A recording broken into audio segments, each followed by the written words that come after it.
la famosa ley de convergencias, de la cual nadie tiene ningún dato, quienes la están redactando no la muestran, todos sospechamos un montón de cosas, pero en realidad todavía no sabemos bien ni qué es la convergencia ni qué implicancia podría tener para nosotros. Así que a partir de aquella reunión empezamos a realizar esta charla, la empezamos a trabajar con Alejandro Nigri y Daniel Videla de las cátedras de legislación y TIC, y nos planteamos invitar a una de las personas mejor formadas o mejor preparadas para ayudarnos a pensar este tema, que es Damián Loretti, quien además de ser titular de la Cátedra de Derecho a la Información en la UBA, fue vicedecano de la Facultad de Ciencias Sociales en esa universidad y es uno de los grandes impulsores de la Ley de Medios. Así que bueno, esperamos poder aprovechar lo mejor posible esta instancia. Estas charlas, además de estar haciéndolas nosotros acá, empiezan a hacerse en todas las otras escuelas de cine del país, todas las escuelas de cine agrupadas en FEISAL, que es la Federación Latinoamericana de Escuelas de Cine. Estamos empezando a trabajar en red este tipo de charlas. Esta grabación se va a subir y a compartir con el resto de las escuelas, con el fin de poder, vuelvo con el mismo concepto, ampliar el debate y al momento de poder entrar a discutir realmente y dentro de las instancias del Estado cuál es el rol que nosotros creemos que debe ocupar el audiovisual y cuál es la jerarquización que se le debe dar como derecho y acceso a la cultura. Esperamos estar mejor armados y mejor coordinados y articulados entre nosotros. Así que bueno, muchas gracias Damián por venirte, y Daniel, ¿querías comentar algo? Sí, hago un poquito un prólogo de telonero, digamos. Me da un poco de cosita, la verdad, estas cosas al lado de un abogado. Me asustan los abogados. Yo tengo una hija abogada. Mire, hasta en los regalos de cumpleaños siempre se pone una tarjetita. Yo se la doy en blanco y se lo digo realmente. No le voy a dar nada por escrito por las dudas.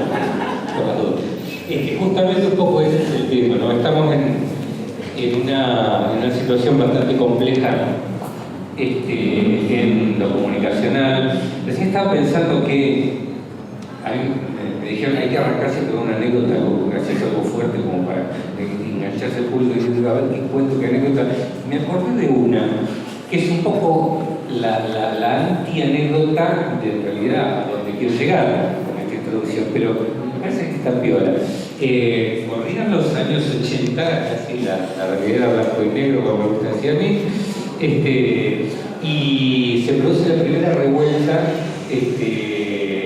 de Rico. Todavía ni siquiera había aparecido la segunda oleada, digamos, en los albores de la democracia. En ese momento todos escuchamos radio, siempre hay épocas, ¿no? Para los que tienen más edad aquí, estuvo la radio Belgrano, rebautizada Belgrado, en aquella época. Hubo una época incluso de Radio Universidad de La Plata, que hacía punta. Fue bueno, en este momento era radio municipal, o sea, todos escuchamos radio municipal, bueno, y toda la historia después con, me dicen el tema de las pujas en la frecuencia, ¿no? De lo que era radio municipal y radio 10. Todos escuchábamos eso todo el día, y le teníamos confianza. Llega un día del laburo, estaba mi familia ahí, y espero no me falle la memoria, creo que era Salas, el autor del poema que dio después pie a Los Locos Bajitos, el tema de Serrat, que dice, viene la tanda, termina la tanda, y arranca, claro, tenía su espacio. Lo escuchábamos siempre, y dice, a la hora justa de empezar el programa, no se vayan, vamos a averiguar bien lo que está pasando, no cambien de radio, no van a encontrar más información, vamos a verificar las cosas y los vamos a informar. Esperen, no se vayan. Y puso música. Yo no tenía idea de qué pasaba, nadie tenía idea de qué pasaba, que en ese momento se hablaba de posible golpe, digamos así, perdiendo la silla, escuchando un tema, dos temas, termina el segundo tema y aparece el viento diciendo, está pasando esto dentro de este viento, lo conocemos, en ese momento se pensaba posible golpe. Por favor, y este es el detalle, por favor, dejen de escucharme, apaguen la radio, salgan a las plazas de donde estén o vengan a Buenos Aires. Hay que defender esto que se ha logrado. Dejen de escucharme, no le vamos a poder decir mucho más, no vamos a tener más información que esto que le acabamos de contar. Salgan a la calle. Me acuerdo, miren, se me paran los pelitos del momento de ese hito, para mí hito comunicacional incluso, ¿no? Decir, apaguen la radio. Yo mismo que estoy, es como que dijera ahora, dejen de escucharme, váyanse a hacer otra cosa, vayan a defender esto afuera, no se queden ni escuchando. No. O sea, es muy fuerte. Lamentablemente en ese momento yo dije, qué bueno esto. Ahora me encuentro en la circunstancia de decir, la pucha, ahora no es lo mismo, no podemos hacerlo. Ahora está en todos lados. Esta cuestión que tanto se habla de lo convergente, la integración, todo mezclado, tan peligroso, ni siquiera saber dónde está la información, dónde están las cosas.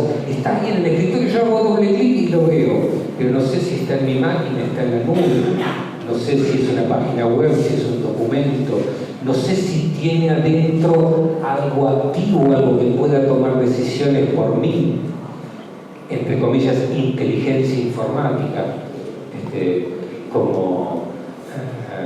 como se decía en un tiempo, digamos. Me quiero poner a pelear con gente. No sabemos dónde están las cosas, es un océano cada vez más veloz de información, de formas. Hoy charlamos hace un rato de forma, esta cuestión de forma y contenido, que en algunas facultades es esencial para separar objetos y elaborarlos adecuadamente. Y aquí en Bellas Artes separar forma y contenido parece una locura, pero en la práctica cotidiana de producción o reproducción, de producción industrial, es cotidiano. Hay un departamento de forma y un departamento de contenido. Bueno, la forma es información, la forma es contenido. Y cierro con una cosita para dejarme de robar público como telonero. Esa es la profesión del telonero, robar público, que quiere escuchar a otro y aprovechar de decir cosas. Lo que a mí me gusta llamar la paradoja de lo tecnológico. La tecnología no es determinante, ni siquiera el medio es el mensaje, como tantas veces se dijo. Nada es simple comunicación, chorrera de teoría al respecto. No determina la forma, la información a priori que tiene algo, aunque nos parezca una hoja en blanco, un film en blanco, una cámara informe, tiene forma a priori. No determina, pero influye mucho. Formas a priori, un elemento. Código ejecutable, cosas activas, formas activas, códigos que pueden decidir por nosotros. Velocidad, cantidad, virtualidad, que a veces nos obligan a depender de los automatismos y entregar poder. Eso es un automatismo, entregar poder a otros. Encima, en definitiva, río revuelto. Y como decía mi abuela, el río revuelto ganan los pescadores. Muchos de esos pescadores son abogados. Hay unos cuantos del otro lado. Y la famosa cuestión de la letra chiquita, la coma, y etcétera. Por suerte tenemos de este lado algunos que pelean lo que hay que pelear. Así que bueno, eso, prestar atención a la normativa, prestar atención a detalles, esas cosas de la ley y tal, yo no entiendo. Bueno, pero es que las usa el enemigo. No me equivoco en la palabra, la digo consciente de la palabra que estoy utilizando. Ya en algunas cuestiones no es solo adversario. El enemigo usa sutilezas y bueno, hay que pelear con ellos. Nada más iba a cantar algo, no puedo, ¿no? Banca al final. Bueno, llegué por el final, le recito un poema que acabo de escribir y bueno, le entrego el micrófono. No, yo estoy de derecho también. Bien. Ahora bien, para que hable en serio de esto. Bueno, buenas tardes. Muchas gracias por las presentaciones. Lo que les voy a mostrar bastante rápidamente es un trabajo que coordiné con unos estudiantes de maestría que a la postre, les decía recién a los compañeros, que los dejo para que lo aprovechen. Está colgado en la página web de mi cátedra, pero creo que es más didáctico, pedagógico, serio y contundente que se ha redactado para una mirada más o menos rápida de cuáles son los elementos que dirimen la puja que existe entre las llamadas telecomunicaciones y los servicios de comunicación audiovisual. Como hay que empezar con una anécdota más o menos brutal, voy a seguir la línea aconsejada. ¿Saben quién era Jack Valenti? Es bueno que acá no sepa quién era Jack Valenti porque están contaminados. Jack Valenti era el presidente de la Motion Pictures. ¿Saben quién era Jack Lang? Díganme que sí, porque si no... Jack Lang era el ministro de Cultura de Francia. Cuando se discutían las reglas de lo que se llamaba la excepción cultural o las reglas de incorporación de los países a la Organización Mundial del Comercio, Jack Valenti decía: Estados Unidos posee el 90% del mercado audiovisual del planeta. No se imaginan lo grande que es el 10% de la falta. Y en el mismo debate, Jack Lang, insisto, ministro de Cultura de Francia, decía: París no es un suburbio de Chicago. Nosotros defendemos a los franceses por lo que hacen, además de por ser franceses. Esto cristaliza en términos de anécdota una pelea que lleva tranquilamente 35 años expuesta en las condiciones que yo les voy a plantear, que es la vieja discusión de lo que se llamaba la Ronda Uruguay del GATT, Acuerdo General de Tarifas y Comercio, barra GATS, Acuerdo General de Tarifas y Servicios. Si no les suena demasiado, les pasamos después material, pero va a ser imposible tratar todo. ¿De qué se tratan esos acuerdos? Son acuerdos multilaterales que fijan lo que se llaman las listas positivas, que es aquello que cada país dice: flexibilizo mis reglas de importación a efectos de que circulen libremente. La regla de la OMC, la regla madre de la Organización Mundial del Comercio, es la misma. Cada país tiene que hacer sus listas positivas. Lo que se pone ahí se flexibiliza en términos de comercio. O sea, no se cobran aranceles, o los aranceles son muy bajos, o lo que fuera. Y los países tienen derecho a poner lo que se llaman excepciones, o listas negativas. Cuando fue la Ronda Uruguay del GATT, se puso el audiovisual. Ahora, el GATT, Acuerdo General de Tarifas y Comercio, la sigla en inglés, o el GATS, Tarifas y Servicios, fue migrando al armado de la Organización Mundial del Comercio, y la Argentina adhiere a la Organización Mundial del Comercio y deja algunas cosas afuera. Una de las cosas que dejó afuera, por una ley número 25.000, la redonda, es: vamos a dejar afuera la radiodifusión. El cine ya estaba afuera. El cine, digamos, impacta un poquito en esa época, porque estaba claro que el cine se veía el cine, mayormente. Por un montón de migraciones tecnológicas, estéticas, de negocios, etc., el cine no solamente se ve en el cine. Yo no me voy a referir solo al cine, me voy a referir a lo que se llama servicio de comunicación audiovisual, porque a partir de la defensa de los servicios de comunicación audiovisual va la defensa del cine en tanto que industria y contenidos. Déjenme que las trate juntos, que si los tratamos separados, queda como el hermano desprotegido en medio del debate entre, llamémosle hoy, cableras y telefónicas, donde se puede llevar puesto al cine y a los servicios de comunicación audiovisual en general, que es lo que pasó con el famoso decreto de Macri del DNU de diciembre del 2015. Entonces los invito a hacer una repasada de esto, a contarles cuáles fueron las modificaciones legales y a voltear algunas cuestiones de mitología. Primera mitología: no hay comunicaciones convergentes. Los que son convergentes son los operadores. Porque en el momento en que nosotros asumamos que las comunicaciones son convergentes, se acabó la ratio de la defensa. porque las industrias culturales se transforman en propagadores de bits. Entonces da lo mismo mandar un correo electrónico que pasar una película o un programa de televisión con producción nacional. Entonces lo que son convergentes son los operadores que hacen más de un servicio. Y parte del problema es seguir defendiendo que hay dos servicios. Para explicarlo un poquito mejor y más técnicamente. Es casi en crudo. Hay un servicio llamado de comunicación audiovisual, que son servicios en los cuales hay alguien que toma decisiones editoriales.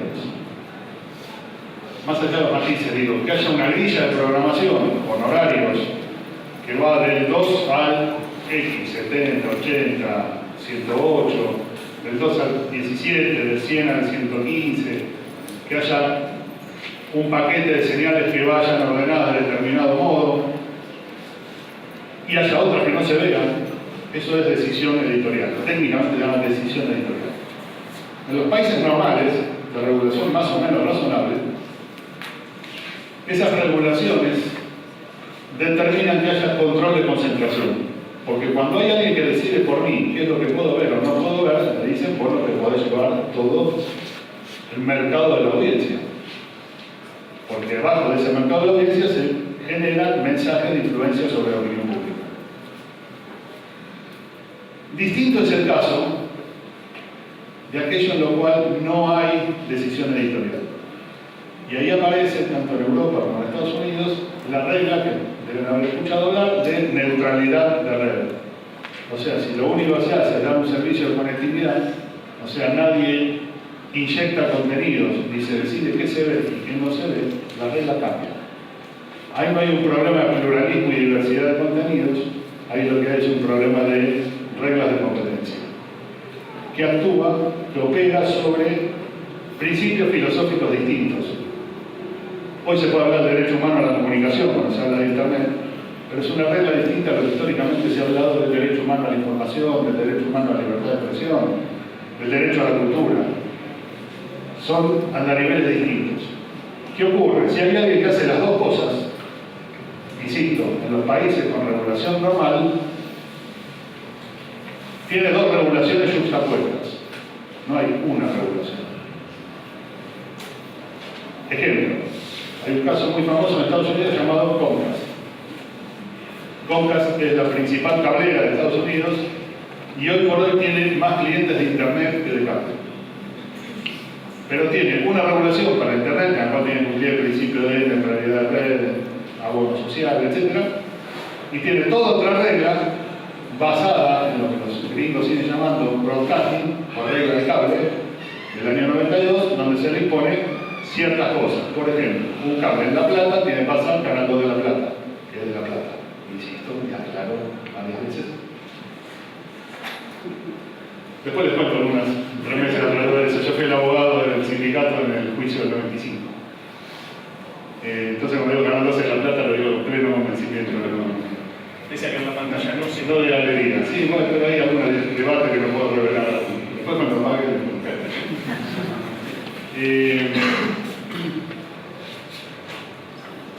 digo, lo saco de la intriga. La Gerente Nacional de Comunicaciones sacó una resolución, la 10.090, que puso en la grilla de la televisión digital que Canal 2 tenía cabecera capital.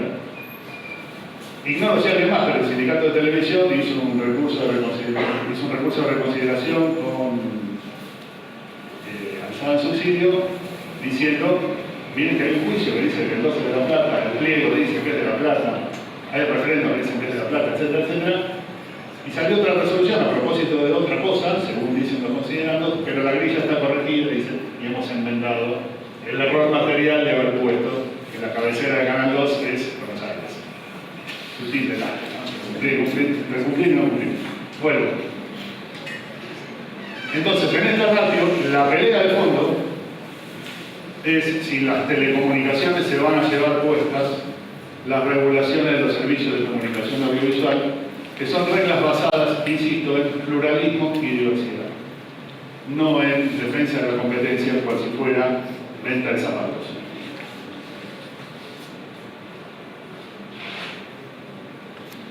decía yo, hay dos paradigmas. Un paradigma es el de la Organización Mundial del Comercio, que se estructura a partir de rondas de negociación entre los países, cada cual pone cuál es su lista positiva y cuál es su lista negativa, obviamente sujeto a una brutal presión económica. Integrate a mi mercado que te exporto, porque si no, no te dejo entrar. Signo de interrogación. Limones. Tienen ganas. ¿Qué hace la UNESCO? Es el otro paradigma, es el otro tratado internacional que va de punta con la Organización Mundial del Comercio. Tiene un convenio llamado Convenio de Protección a la Diversidad Cultural que Argentina aprobó por ley hace algunos años y que por lo tanto tiene que cumplirla, y en ese tratado hay obligaciones de los estados de defender estos principios de pluralismo y diversidad cultural. Alrededor de esto, medio como periférico, aparece la OMPI, que es la Organización Mundial de la Propiedad Intelectual, y la Unión Internacional de Telecomunicaciones. No nos vamos a meter en esto, pero sí un par de salvedades. Si no lo saben, se los cuento, y si no se los recuerdo. Los modos de regulación en los países anglosajones de la protección de los derechos morales es distinta a la regulación de los países del derecho no anglosajón en materia de derechos morales y explotación económica, lo que llama el artículo 6 bis de la Convención de Berna. Básicamente, ¿por qué? Porque en el sistema anglosajón no hay reconocimiento de derechos morales. Supongo que algo de esto ya lo debe haber procurado. Uno dice, ¿esto de qué impacta? Bueno, que para meter productos argentinos en Netflix los hacen registrar en Estados Unidos. Entonces le tributan a las autoridades de Estados Unidos y ahí no hay derecho de defensa de derechos morales. Digo, cada cosa que vamos planteando abajo hay una cascada de derechos en debate. Derechos en debate quiere decir, hay conflictos en los cuales algunos salen favorecidos, a veces injustamente. De lo que se trata es de defender a aquellos que van a ser avasallados por reglas injustas o abusos en la aplicación de las reglas. Los directores de cine que firman sobre este soporte y cualquier otro soporte que en el futuro vaya a crearse sin solución de tiempo en la vida. Yo les decía, este debate desde hace 30 años tiene una particularidad, pero hay algunas reglas previas en las cuales cada país dice, a veces lo cumplen,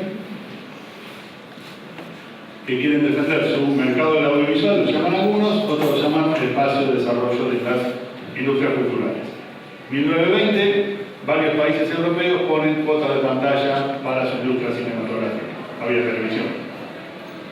Esto después se traslada en el 89 a la Directiva Europea de Servicios de Televisión Sin Fronteras, en la cual se fija una regla de, sacando los espectáculos en vivo y los noticieros, el 50% de los contenidos audiovisuales debe ser europeo. Esa es la época del debate que yo le decía a Jacqueline diciendo, país no es el suburbio de Chicago. Se crea la UNESCO en el 46, la Ley de Ayuda al Cine en Francia en el 48, la Convención sobre Derechos de Autores del 52, donde está este debate entre los países explotadores de contenidos sin protección de derechos morales. Aparece una regla que dura 25 años en Estados Unidos, que cuando la pusimos en la ley de medios en la Argentina decían, ¿y esto de dónde lo hicieron? ¿Cómo se les ocurre poner esto? Entonces cuando uno les dice, mire, existe en Estados Unidos, dice, bueno, pero la realidad es diferente, la deja hacer un invento. Una particularidad. En materia de libertad de expresión, la Argentina copió las cláusulas constitucionales de la Constitución de Estados Unidos, lo cual motiva que en muchos casos la Corte Argentina, cuando tiene que revisar alguna resolución, vaya a buscar qué es lo que dijo la Corte de Estados Unidos. Si alguna vez miran las audiencias de la ley de medios, van a encontrar mucho esto, porque en la Corte algunos defendimos que lo que nos estaban diciendo que pasaba en Estados Unidos era mentira. Sale en 1980 el informe de McBride, ¿saben qué es eso? Es el informe de la UNESCO, Un Solo Mundo, Voces Múltiples, que es la defensa de los espacios de producción, para decirlo rápido, informativa y cultural de los países periféricos. Y en Estados Unidos se enojaron un poco por ese tipo de resoluciones y se apartaron un tiempo después de la UNESCO y se llevaron el 25% del presupuesto.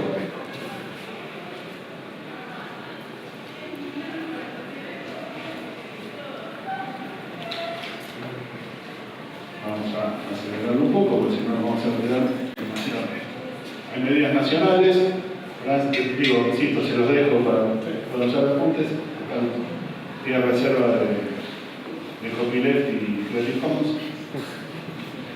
Hay medidas de Gran Bretaña, de Francia, de Alemania, como les venía contando. Son todas medidas nacionales y aparece esta regla de Estados Unidos. ¿Qué dice la regla de Estados Unidos que se llama Prime Time Access Rule? Dice que las estaciones de televisión que dependen de una cadena o están afiliadas, digo que cuando los chicos hacían los programas decían, vamos ahora a nuestros patrocinadores y a nuestras cadenas afiliadas, de las malas traducciones que teníamos con toda la tele norteamericana. Y ahí lo que marcan es que por cada hora en el prime time, que no es de producción propia o local, tienen que compensarla con 3 horas de producción local, con estímulo económico. La ideología de la ley de medios está metida en eso. La UNESCO ya dijo a los 6 años de la aplicación de la ley de medios, que compatibiliza con los 10 años de la Convención de Protección a la Diversidad Cultural, que en Argentina creció en el interior del país la producción audiovisual en 25% en 6 años. Eso ya solamente eso, en términos de expresiones culturales, fuentes de empleo, movilización de industrias culturales, eso solo vale la ley. Digo, hacer ficción en el interior del país era ciencia ficción, literalmente. Bueno, creció un 25% el mercado en 6 años. Eso es fruto de política de fomento, no solo de la ley que dice que hay que tener política de fomento. Sigue agarrando Uruguay del GATT, lo que yo les planteaba recién, que es una batalla diplomática entre Estados Unidos y Canadá versus Canadá y Francia. Canadá, por la parte, Canadá tiene 2 problemas. Uno es cómo defiende la francofonía, y otro es cómo convive su industria cultural anglófona con una frontera de 4.000 kilómetros versus el mayor productor de audiovisuales del mundo al mismo idioma.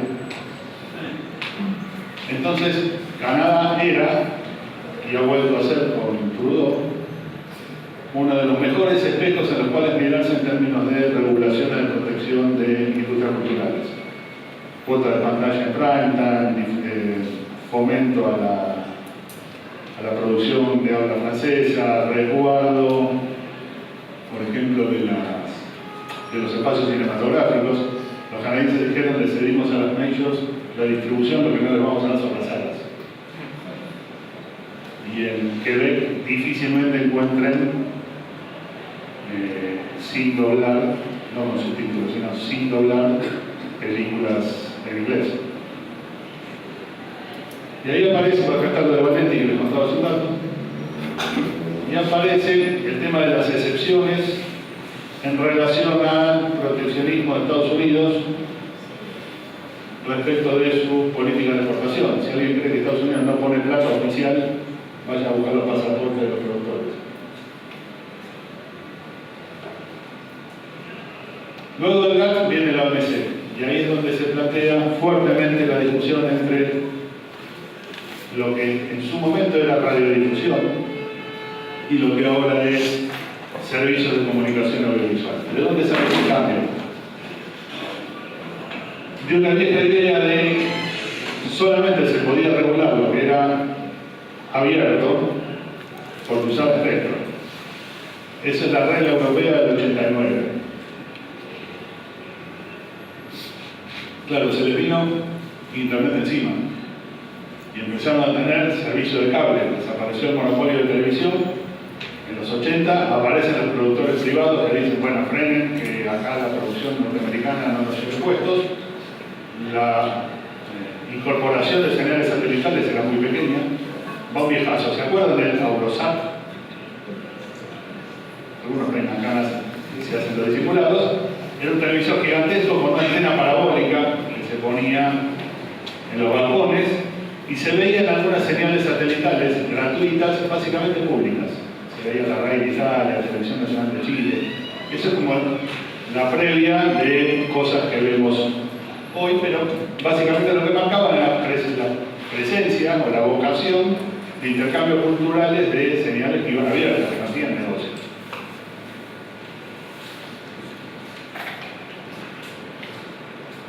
Cuando se les viene Internet encima, los europeos en el 2007 dicen hay que cambiar, no solamente hay que proteger la radiodifusión, hay que proteger lo que se llaman servicios de comunicación audiovisual.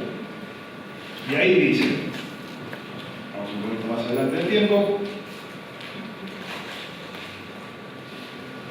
y ahí dicen, la UNESCO hizo hace un par de años su convención de diversidad cultural.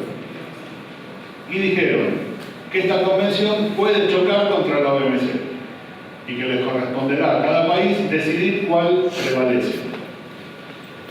Esto está puesto en el artículo 19 de la Convención de Diversidad Cultural, que es la pelea entre las dos disposiciones, porque chocan entre ellas. Ustedes se preguntarán, ¿puede haber tratados internacionales que no digan lo mismo? Sí. ¿Puede ser que choquen entre ellos? También. ¿Y cuál se aplica con prevalencia? Y lo que el Estado resuelva en las condiciones de su debate parlamentario. Si se hacen o no reservas respecto a algún artículo. De hecho, nota al pie, hay diferencias hasta en los tratados de derechos humanos. Y hay reglas para resolver las contradicciones. Básicamente, prevalecen los derechos de las víctimas frente a que el tratado que sea menos beneficioso para una víctima de violación de derechos humanos no se aplica. Después les doy un ejemplo complicado de eso. Entonces los europeos dividieron lo que le llaman servicios de comunicación audiovisual en línea y claramente dicen en esta directiva europea, o sea, lo que sanciona el Parlamento, vamos a optar por poner los servicios de comunicación audiovisual bajo la protección del paraguas de la UNESCO. O sea, no hay libre cambio. Hay obligaciones de producción y obligaciones de protección. Los otros servicios de comunicaciones que son de catálogo, los vamos a poner en las reglas de libre mercado. Y van a funcionar en base no a la Directiva Europea del 2007, sino que van a funcionar bajo la regla de las directivas europeas del 2000-2001, que son las de comunicación electrónica. O sea, si no hay grilla de programación, si no hay decisión editorial, vamos a, esto es un tiro al pie, está claro, vamos a poner la regla de libre cambio. Ejemplo, Netflix no tenía obligaciones de contenidos europeos. Claro, si alguien habla de Netflix en el 2007, o de YouTube en el 2007, era menos que pequeño, casi insignificante. No es un desafío. Bueno, el primer país que aplica la Convención Europea lo llama la DESCA, Directiva Europea de Servicios de Comunicación Audiovisual, es Argentina, donde sale la vieja ley de radiodifusión de la dictadura y va la ley de servicios de comunicación audiovisual, donde dice todo aquello que tenga influencia sobre la opinión pública y decisión editorial con forma de grilla va a la regla de protección de diversidad, pluralismo, control de concentración. El resto debe ir a las reglas de catálogo, por llamarlo de algún modo. No es el objeto de regulación este. Claro, doy cuenta de esto a alguien y ya el solo hecho de plantear control de concentración versus el fútbol privatizado de los 2007-2008, dice, bueno, se quedan cortos, ¿no? Que la realidad no daba para más. O sea, en algunos casos se fue mucho más allá de lo que estaban planteando los europeos. Se aplicó la regla del local prime time hacia rubro, que es traducida en producción local independiente, incluso. Ponerle a los canales de televisión la obligación de proteger a productores independientes en el interior del país era de ciencia ficción en serio.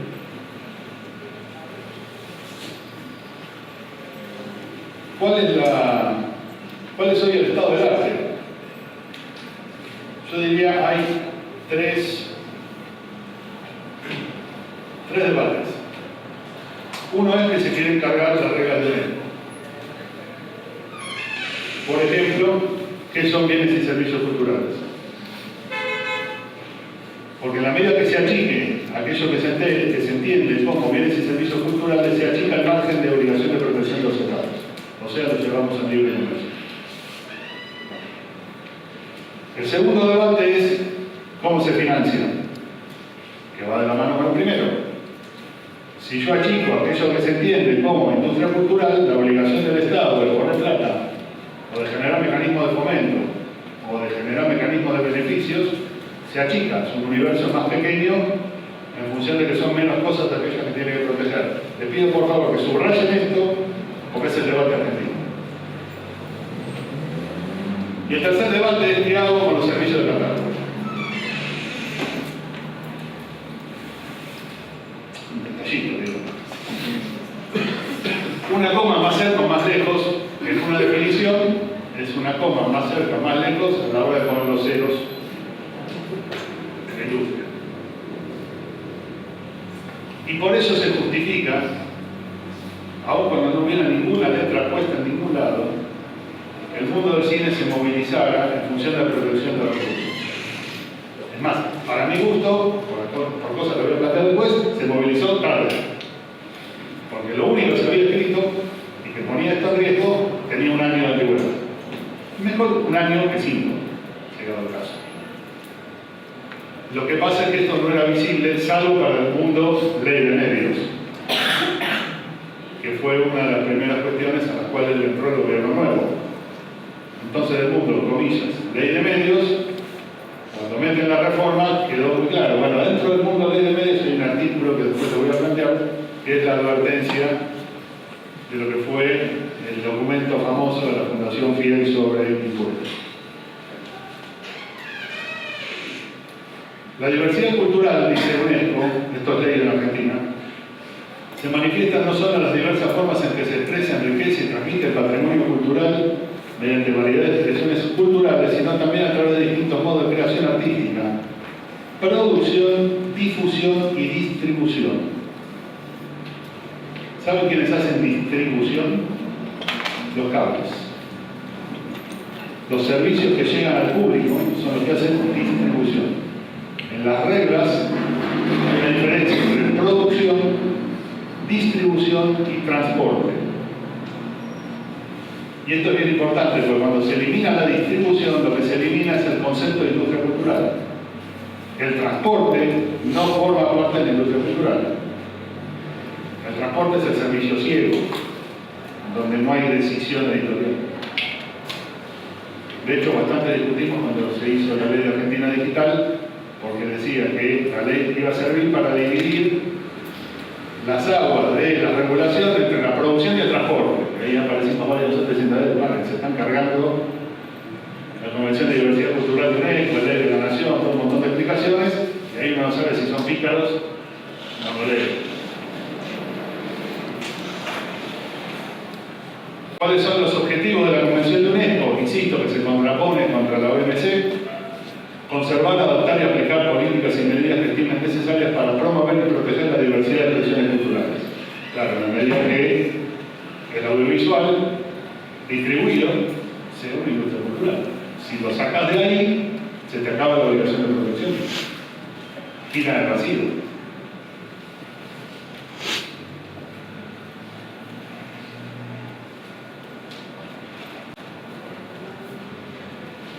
Esto tiene bastante que ver además con los principios de libertad de expresión, que son 74 filminas, entonces se podrán imaginar que no las llevará todas.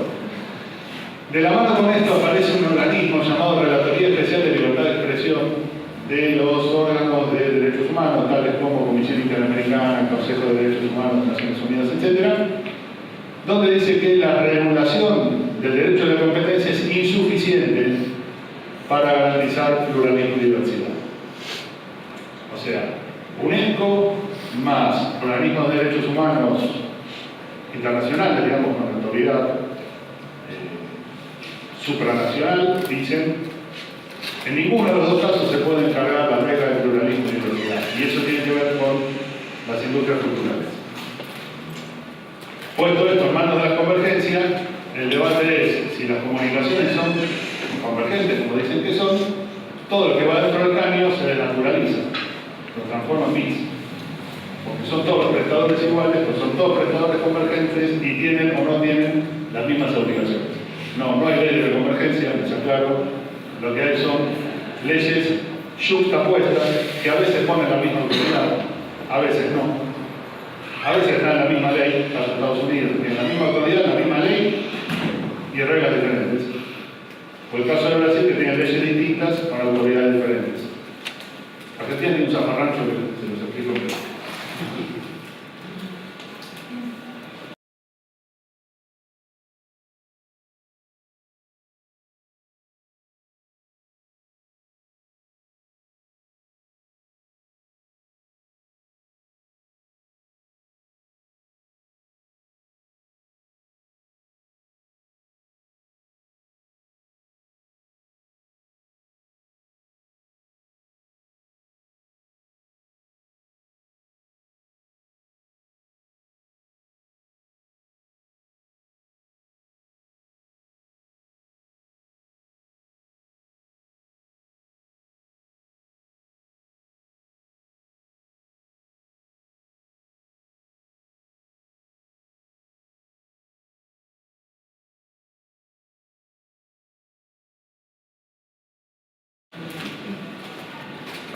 Bueno, esto es lo que les decía recién en el análisis de los 10 años de aplicación de la Convención de UNESCO. Mis estudiantes, que son muy cool, lo escriben en inglés.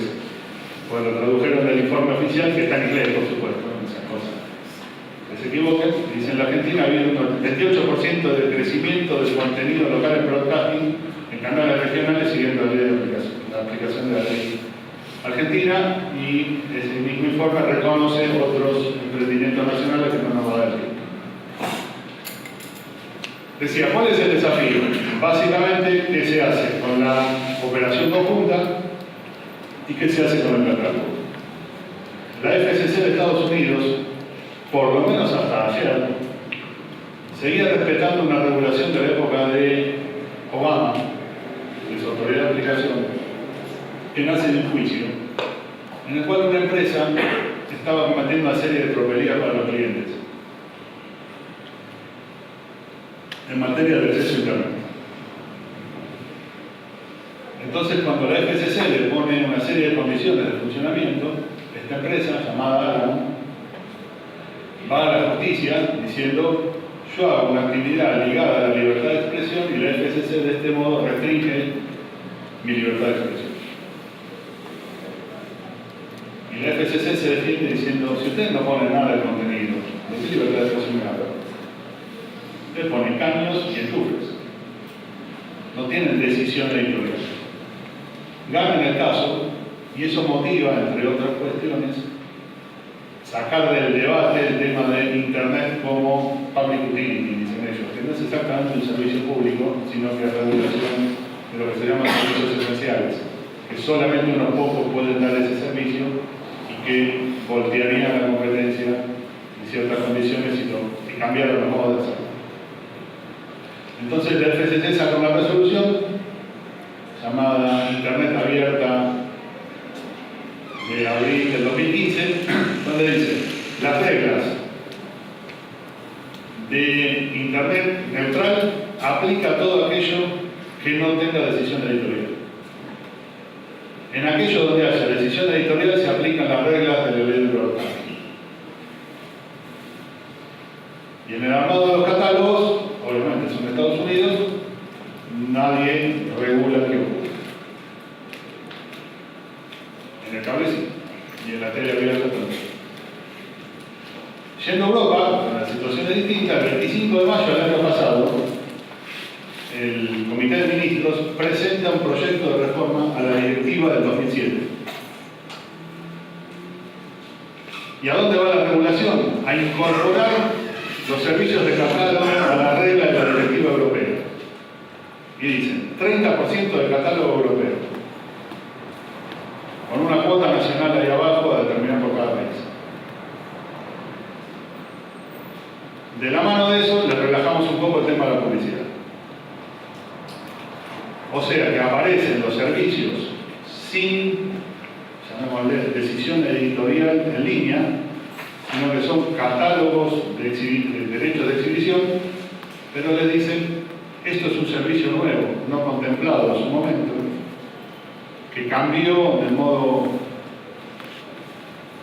profundo la vida del audiovisual en Europa. Entonces quienes quieran prestar estos servicios tienen que poner cuota propia. O sea, lo que yo había dicho es un tiro en el pie, en términos de perspectiva, pero el mercado no se podía hacer otra cosa, empieza a ser un planteo de regulación, todavía no está modificada la directiva, pero empieza a ser un planteo de regulación firme. ¿Eso es convergente?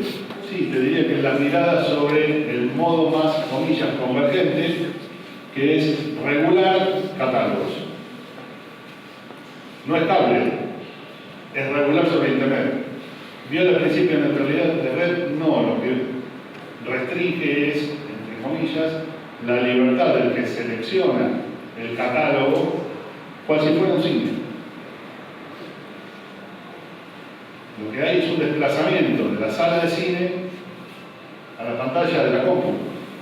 Entonces dicen, bueno, así como el cuota de pantalla para cumplir, que se debería cumplir, en las reglas cinematográficas, vamos a poner el mismo tipo de condicionamiento a aquello que tecnológicamente desplaza la concurrencia en la sala de cine.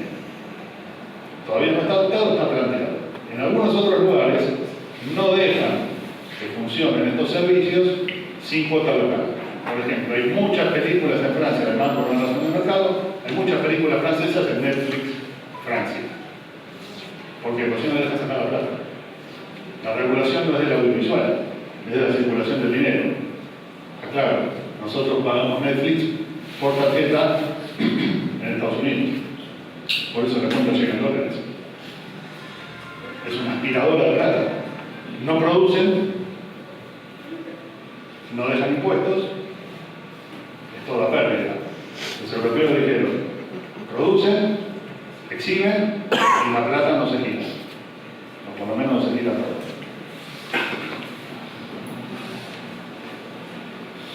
¿Hasta acá andamos bien? ¿Las preguntas? Por lo menos los abogados me entienden. ¿Qué pasó en Argentina? Sí. Solo un comentario. Es cierto lo que dice sobre la Convención sobre Diversidad y la diferente relación que hay con los temas de la Convención Mundial de Comercio. También es cierto, ¿no?, que lo menciona un antropólogo que se llama Guillermo García, que dice que la Convención Mundial de Comercio, si vos lo que sus normativas, te sanciona gravemente.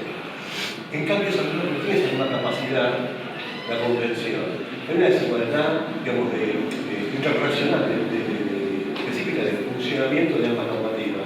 Y eso es una cosa que está muy en contra de lo que debemos llevar adelante. Es efectivamente así, y de hecho tampoco hay muchas experiencias de reclamos frente a la Asamblea General de UNESCO. Es un ámbito, yo nunca fui a reclamar nada, fui presentado en Naciones Unidas y he presentado mucho en el sistema interamericano, este es uno de los casos. Pero no hay experiencia de ir a reclamar una denuncia por violación a la Convención de Diversidad Cultural a UNESCO. En algún momento los brasileños fueron. Sí, los brasileños fueron por varias cosas. De hecho tiene una ley en la cual establece, que es una ley posterior a la Argentina, en la cual dicen por cada pacote de 12 canales, lo llaman pacote a paquete, de 12 canales extranjeros, el 30% tiene que ser de señales nacionales en la medida que tengan un porcentaje de producción de no menos del 50% de coproducción con operadores brasileños, hasta un tercio de la totalidad de las señales. Bueno, en Argentina hay varios que queremos reponer eso, son temas signos. Pero una aclaración, eso no fue gratis. Esa es la regla que consiguió O Globo cuando se retira el dominio del cable. El cablero era O Globo. Se lo vendieron a los extranjeros y a los extranjeros dijeron vas a pasar producción en red. Digo, nada, gratis. En algún momento dijeron, bueno, queremos hacer una ley parecida a la de los brasileños. Dice, Dima habló con Cristina, digo, sí, está todo bárbaro, pero díganle a la televisión que se cobra el cable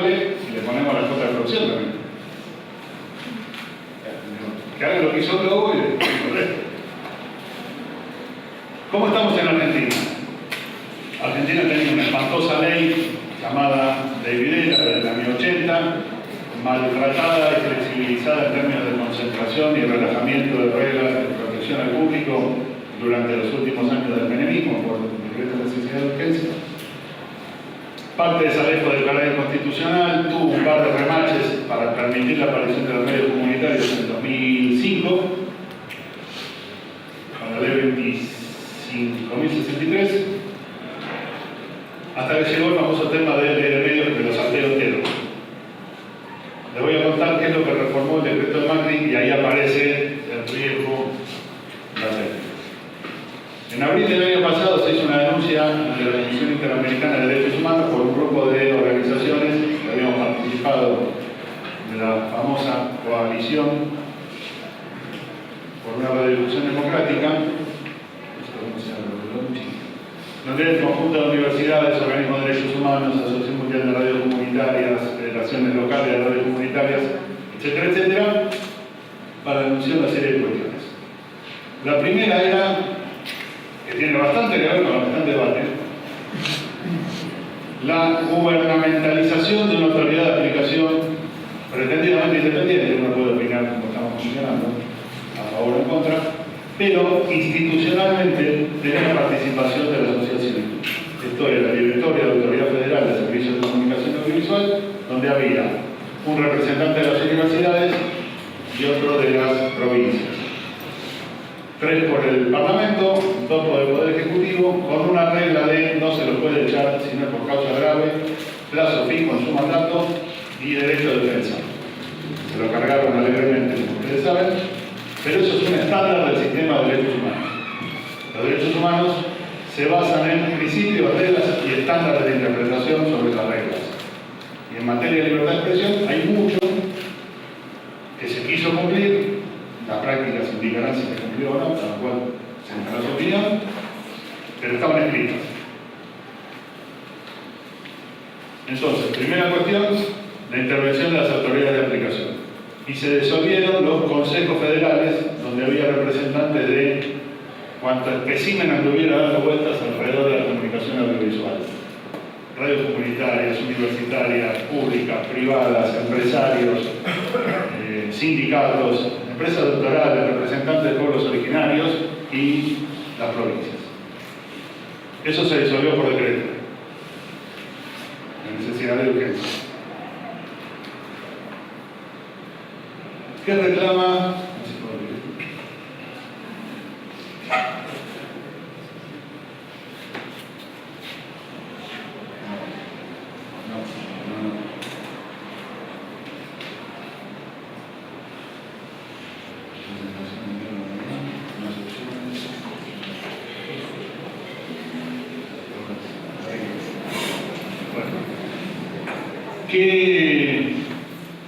¿Qué reclama el Sistema Interamericano de Derechos Humanos en materia de autoridades de aplicación?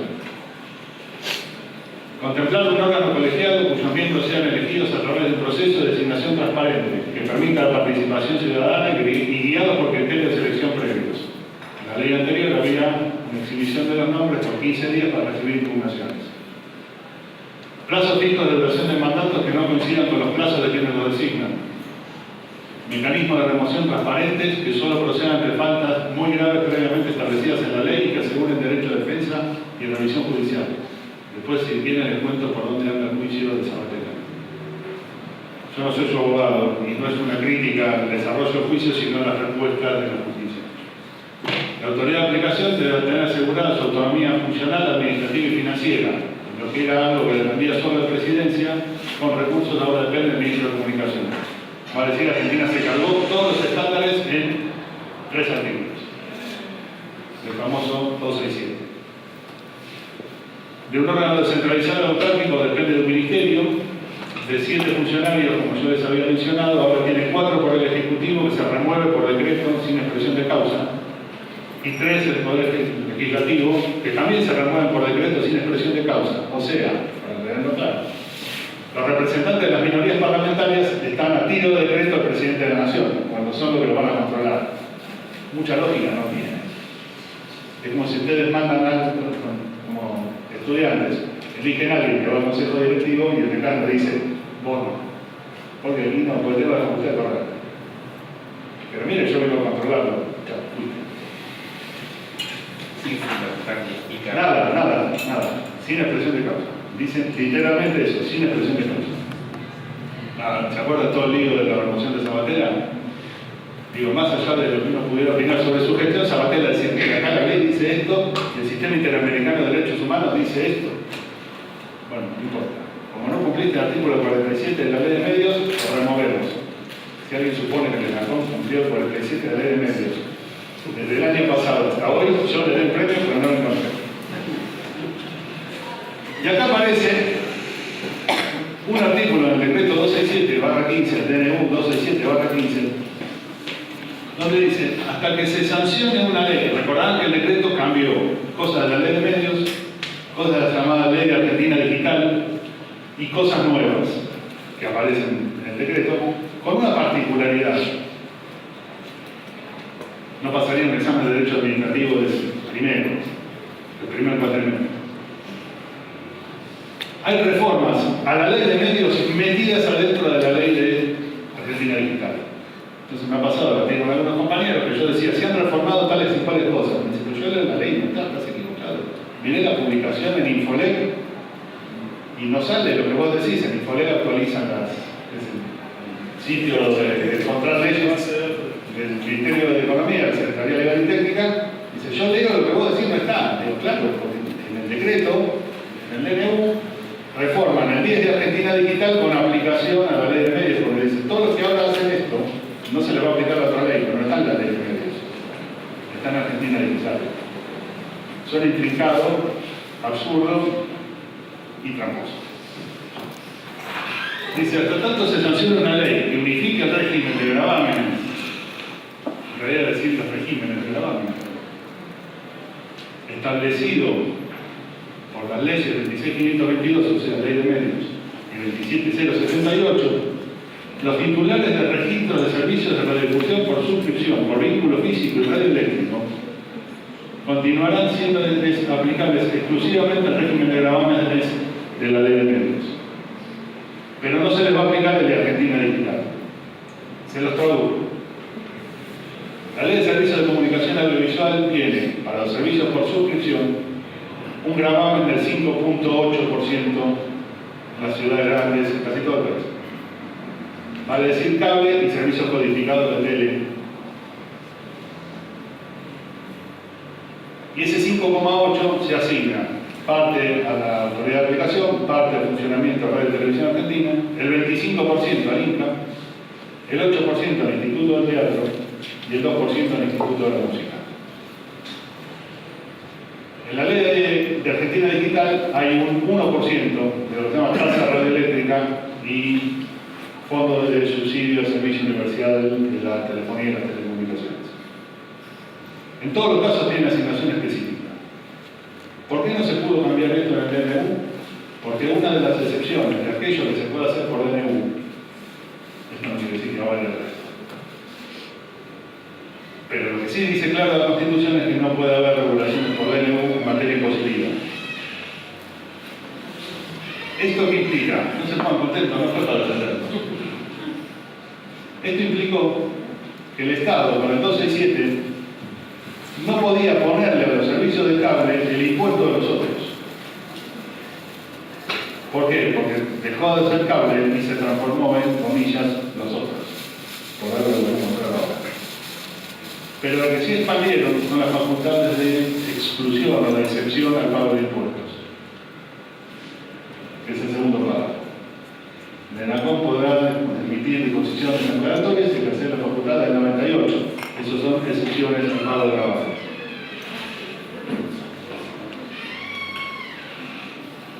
Vale decir, los cableros no le podían poner otra imposición más por el hecho de cambiar de forma jurídica y no los podían eximir por DNU, por no poder tomar regulaciones impositivas, pero les cambiaron la naturaleza jurídica de su actividad. ¿Por qué?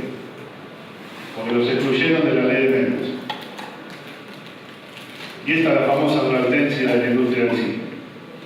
La Ley de la Convergencia saca al cable de la Ley de Medios y le pondría los impuestos que tienen las telefónicas. 0,5 en tasa de espectro y fondo de servicio universal. Nada del Inca, nada del Instituto de Teatro, nada de RTA, nada del Instituto de la Música. Esa es la regla no dicha. ¿Por qué digo yo llegar un año tarde? Porque esto existe desde enero del año pasado. Digo, de última llegaron un año y medio antes del debate que alguna vez habrá. Y acá entronco todo, para que no parezca que la charla estaba destinada al aire. Porque la discusión ahí abajo es qué son los cables. Si es industria cultural, sujeta a reglas de promoción del pluralismo y diversidad, o son servicios de telecomunicación. ¿Son servicios de la OMC o son servicios de UNESCO? ¿El Estado está obligado a promover lo que vaya a parar ahí adentro o el Estado no tiene que hacer nada? Pues si el Estado no tiene que hacer nada, son las reglas de la telefonía. Defensa de la competencia y cuidemos al cliente. Ahora, lo que va dentro del teléfono es otro cuento. ¿Se entiende el debate? ¿Se entiende lo que está en juego? La caracterización del cable como servicio de industria cultural y de distribución, como dice el artículo 4 de la convención que yo les di.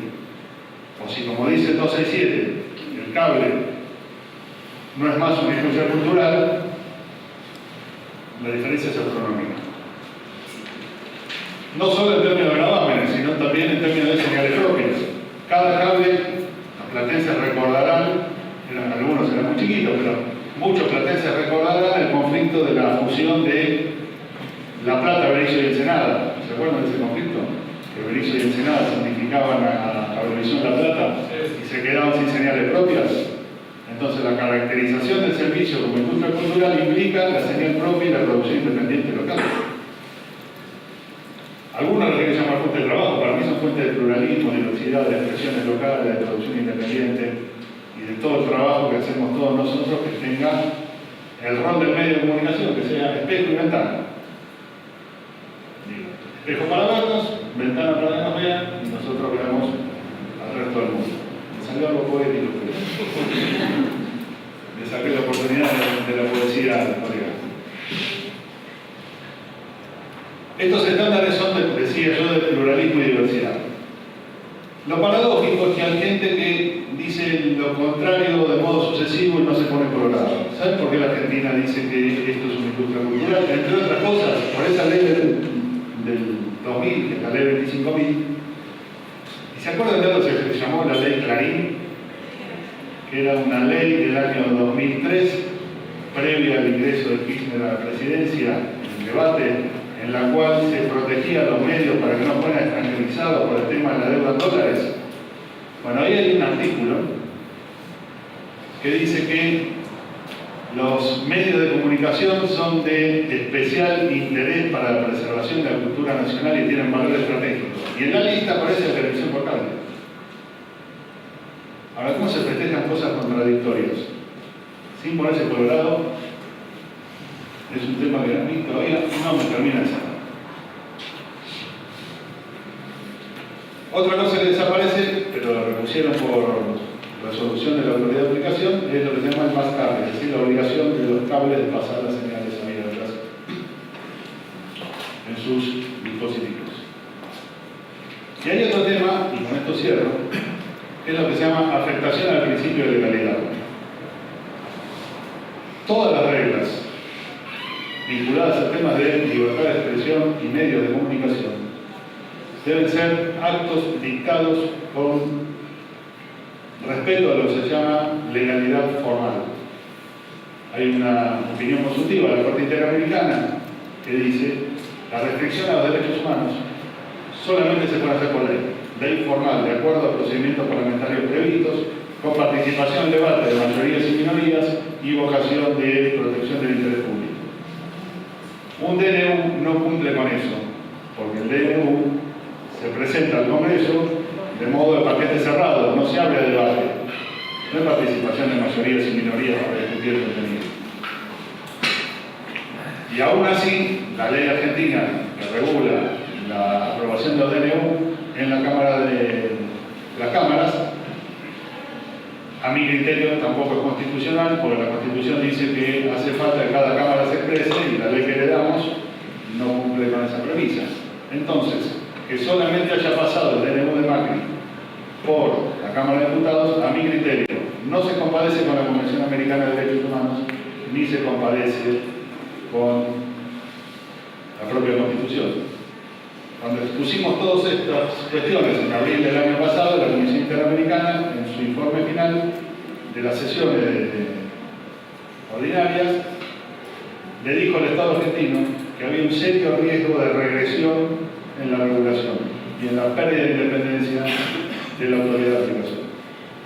¿Qué hizo el Estado? Anunció que durante 180 días iba a entrar a recibir propuestas para hacer un proyecto de ley de comunicaciones convergentes.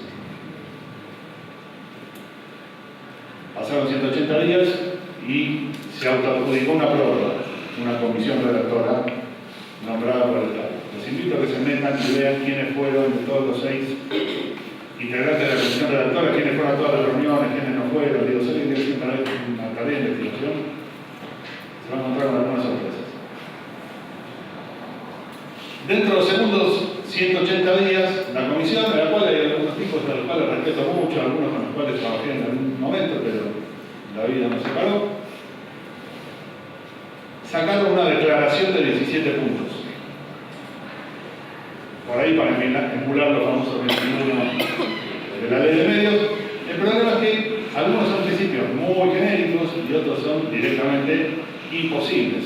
Por ejemplo, hablar de comunicaciones convergentes y no de operadores no dejan claro nada. Algunos salimos a contestar con unas notas en el diario de esos temas. Silencio de estampa, como decía Basile. Nunca contestaron a la réplica de la divergencia entre la convergencia.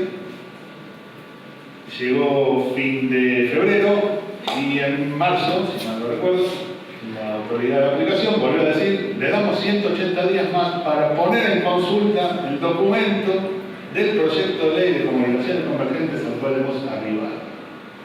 Y algunos dijimos, bueno, ahora veremos cómo resolvieron el tema de las comunicaciones convergentes. Si respetan UNESCO, si respetan los tercios de comunitarios, etc. Nada, hasta ayer por lo menos, en el boletín oficial, hasta hoy, nada.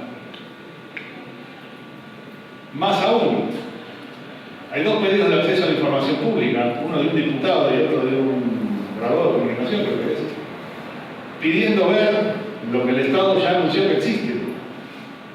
Le mandaron todos los antecedentes del expediente y no el proyecto. A uno, al otro ni siquiera le contestaron y se fue a amparo por mora contra la administración porque no le contestaron lo que pidió. En eso estamos. Gracias.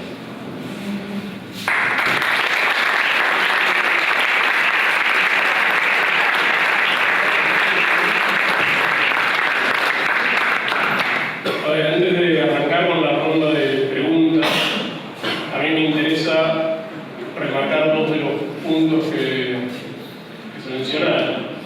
Por un lado, el tema de que sí estamos hablando de plata, de la plata que sostiene el derecho al acceso a la cultura.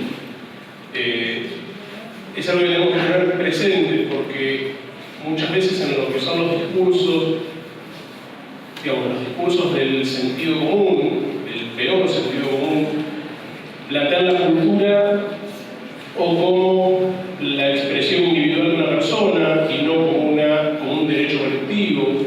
Lo plantean como algo que el artista hace por voluntad y nada más. Y en realidad estamos hablando de algo mucho más profundo que, digamos, nos cala y nos sustenta como nación desde la base. El otro punto, y me parece que está bueno esto que vos mencionabas, de cómo Europa se dio un tiro en el pie, porque las circunstancias marcaban ciertos límites. Esas circunstancias me parece un poco el juego que estamos viendo hoy. Estas postergaciones no son otra cosa que tratar de que se calme el tema, tratar de que baje el ruido, de que el despelote que se armó, aunque haya sido un año más tarde, con el tema del Inca, se calme y se borre de la opinión pública, o de los medios, que son los que inciden sobre esa opinión pública. Y un poco está ahí también la idea de generar estas charlas, porque tal vez se aplacó un poco aquella primera gran movilización. Y acá tenemos que cumplir dos roles, como individuos y como institución en el caso de las universidades. Por un lado, mantener vigente y a la vista el conflicto y el riesgo de las pérdidas de los derechos culturales. Y al mismo tiempo, empezar a generar estos espacios donde empezar a hablar y a discutir, bueno, ¿qué es esto? El día que aparezca con la ley de convergencia, no estar verde, no estar leyendo algo por primera vez, porque cuando uno pega la primera lectura de cualquier texto, y muy especialmente de una ley, que para todos los que se hayan tomado el trabajo de leer una ley, muchas veces no tiene un lenguaje amigable, es algo que nos complica, como comentaba Damián. De pronto hay una ley que en realidad está modificando la normativa de otra ley, y que si uno no está al tanto no la va a votar. Entonces, ahí es donde también tenemos que empezar a trabajar esto, empezar a construir una nueva mirada, una nueva perspectiva, para que no nos agarren desprevenidos cuando esa ley vea la luz.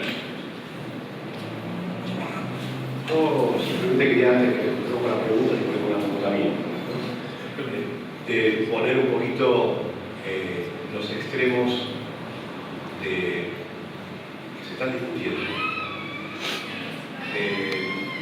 Los que vienen a las clases de la cátedra nuestra saben que hay un artículo, que es el artículo 75 y 22 de la Constitución Nacional, que establece que hay una serie de tratados internacionales que protegen derechos humanos, que a partir de la Declaración de Derechos Humanos de 1948, el derecho a la cultura aparece como un derecho humano más, y el derecho a la cultura fue un rol muy importante. A partir de ahí se genera toda una legislación internacional que hace que esta legislación que aparece en este artículo tenga nivel constitucional, o sea, es parte de la Constitución. Por lo tanto, violarlo produce dos aspectos. Uno, viola una Constitución, la Constitución, que es un tema muy grave, pero aparte viola el sistema internacional de derechos humanos. Y por eso sí hay castigos, sí hay sanciones también. Porque parece que todo esto fuera ganarse en un repollo. O sea, estamos hablando tanto de cosas técnicas, tan específicas, que nos olvidamos qué nos está protegiendo, cuál es el bien jurídico protegido. El bien jurídico protegido es el acceso a la información. El derecho a la cultura son dos aspectos, tanto en su aspecto activo, o sea, el poder realizar productos culturales, llevar adelante proyectos culturales y exponerlos, como en el aspecto pasivo. Y estos dos aspectos no solo hablan del derecho a la cultura como acceso a la cultura internacional, sino también a la nacional, a la regional y a la propia cultura. Entonces son muchos aspectos que están siendo protegidos, no es simplemente una discusión, como que ellos, como vos bien decís, la quieren poner en términos simplemente de dinero, porque es eso que están discutiendo ellos. Para nosotros es mucho más importante. También, ¿por qué no? Y esto vos también lo sabés bien, estamos discutiendo puestos de trabajo para todas las gente que son trabajadores de la cultura. ¿Okay? Pero estamos discutiendo muchas cosas. Mi pregunta es, yo sé por qué, digamos, los que en este momento están trabajando sobre esto no lo hacen, ¿no? Pero ¿por qué en Argentina se ha sido tan reacio a tratar este tema, tanto lo que podríamos decir, los que son productos que tienen decisión editorial encima, como los productos de catálogo, de tratarlos, no digo de la misma manera, conllevan legislaciones diferentes, pero sí que ciertas reglas básicas sean las mismas, ¿no? Por ejemplo, la autoridad de la red podría jugar para algún caso, en todo caso. Pero supongo que no. Pero sí en cuanto a la participación de cultura propia, de cultura nacional, y que terceras voces puedan llegar a participar. Y eso no está protegido, y se ha trabajado sobre eso mucho en este momento. ¿Qué pasa? Y lo segundo, que es algo que hablamos antes de que entráramos a la ley. También hablamos en la cátedra de que las leyes son productos de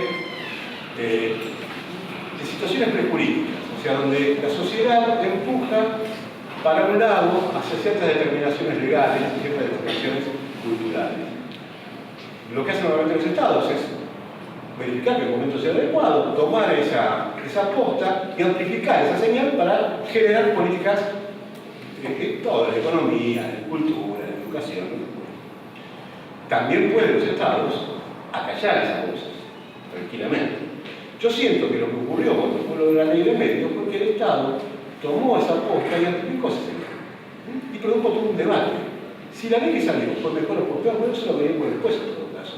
Pero no se puede decir que no sea una ley que se haya discutido en casi todos los ámbitos. Que seguramente, como toda ley, vos lo sabés por ser abogado, hubiera estado correcciones. Seguro las leyes no son perfectas, como diga. Uno las ve caminar y bueno, las va corrigiendo, las va mejorando. Lo que no puedes hacer es borrar uno más. Es lo único que no puedes hacer. Y en forma ilegal. ¿Sí? Ahora, todo ese aspecto, toda esa discusión sobre la ley de medios, una amplificación que se realizó desde los poderes públicos, hoy la sensación que yo tengo es que se está haciendo el trabajo contrario, es acallar, digamos, que no se discuta esto, que no se discuta y encima, como vos bien decías, terminaste, no mostrar el proyecto. Entonces ahí aparecen dos cuestiones. Una que vos mencionabas, que es no mostrar la propia torpeza, porque no sé cómo zanjar diferencias, cómo arbitrar diferencias entre diferentes actores que son los que en definitiva me apoyaron para que yo esté donde estoy, pero que ahora me reclaman que son intereses contrapuestos, porque no, a ver, cuidado, no es que todos los grandes intereses del capital concentrado todos juegan para el mismo lado, no. También tienen intereses contrapuestos entre ellos, y hay peleas por dinero, nuevamente. Pero aparte de eso, aparte de ocultar la propia torpeza de no saber cómo manejar esto, aparte yo creo que están esperando porque las elecciones pueden significar una señal para avanzar para un punto o para otro lado. En ese sentido, digamos, ¿qué se puede esperar después de las elecciones con un resultado parecido a lo que tenemos ahora? ¿Vos qué supones? A ver, un par de cosas desordenadas. Yo sé que es futurología, pero bueno. No, pero digo, lo más relevante de la ley de medios fue su debate previo. Para poner una sociedad a discutir paradigmas de derechos humanos vinculados al derecho a la comunicación, desde la Carta Blanca, el tema del derecho a la educación, no había algo parecido. Hay un autor español que dice que para cambiar las reglas en estas cuestiones hace falta tres cosas: voluntad política, una sociedad movilizada y un proyecto común. Y se dio eso, y además dice traten de hacerlo apenas ganan las elecciones, pues la que viene están muy lejos. Argentina cumplió con todo eso. Digo, tengo una colección de fotos de lo que fueron las movilizaciones y lo que fueron las audiencias públicas para debatir este proyecto, y este mes. Yo le llevo las visitas que me invitan a la sede del extranjero, llevo los carteles de las columnas de los estudiantes universitarios reclamando que se cumpla la ley, porque estaba suspendida, una movilización de 50.000 personas, y no me creen que esto tenga que ver con la ley. Digo, discutir el principio del verosímil de los medios influenciando sobre la opinión pública. Digo, ni esto es eso.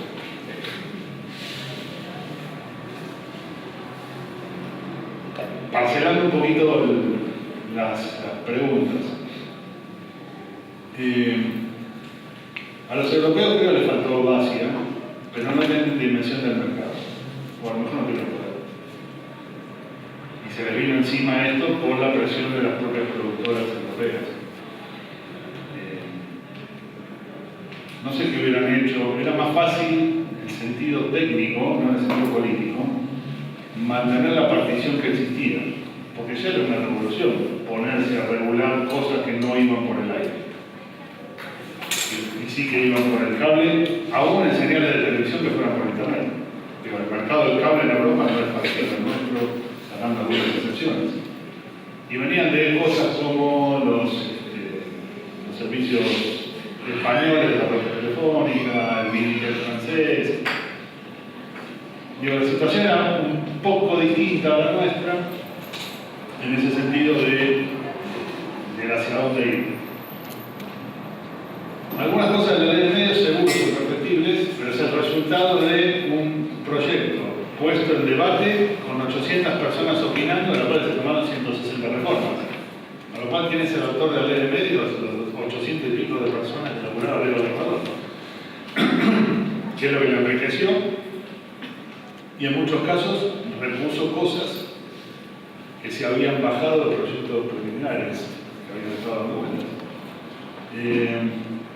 Por ejemplo, hay un artículo que presentó que está sosteniendo hoy algunos de los juicios que se hacen contra el DNU 267, y el 2 dice: todo habitante de la nación se encuentra legitimado para reclamar la aplicación de la ley.